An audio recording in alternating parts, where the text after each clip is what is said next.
तो बस चलते कैसे रहें? इतनी सारी डिस्ट्रैक्शंस, इतने सारे बहाने जो हैं बस रुक के बैठ जाने के लिए। कितनी बार ऐसा होता है कि हम अपना गोल ही भूल जाते हैं। जब हम किसी मुसीबत में होते हैं तब हमें क्या हमारा गोल याद रहता है? या जब किसी दोस्त से या किसी घर वाले से अनबन हो जाती है तब भी उस दौरान क्या हमें हमारा लक्ष्य याद रहता है? और जब इंडिया पाकिस्तान से या ऑस्ट्रेलिया से मैच में हार जाता है तब भी क्या हमें अपनी मंजिल को पाने की तलब रहती है?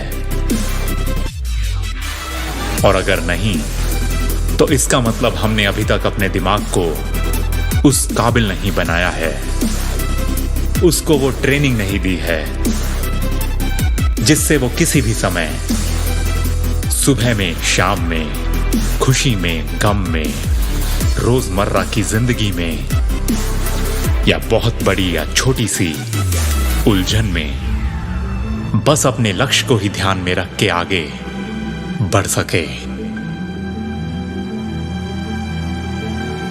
और अगर हमने अपने दिमाग को इस काबिल बना लिया तो इस दुनिया की कोई भी ताकत हमें अपनी मंजिल तक पहुंचने से नहीं रोक सकती। और ये एक किस्म का पागलपन ही तो है कि जब बार बार की हार भी अगर हमें अपनी मंजिल तक पहुंचने का एक जरिया लगने लगे तो सोचो उस इंसान को जीतने की तलब कितनी ज्यादा होगी। और जब हम इन दोनों को, अपने दिमाग को और अपनी मंजिल को चुंबक बना देंगे, बहुत पावरफुल मैग्नेट बना लेंगे जो कुछ भी हो जाए बस एक दूसरे को ही खींचती रहें, तो फिर इन दोनों के बीच में कुछ भी आए उसको पार करने में, उसके भीतर से होकर गुजरने में वक्त तो लग सकता है, लेकिन अगर वो मंजिल चुंबक से लोहा भी हो चले तो भी अपने दिमाग की उस मैग्नेट की पावर बढ़ाते जाना ही हमारा एकमात्र काम होना चाहिए।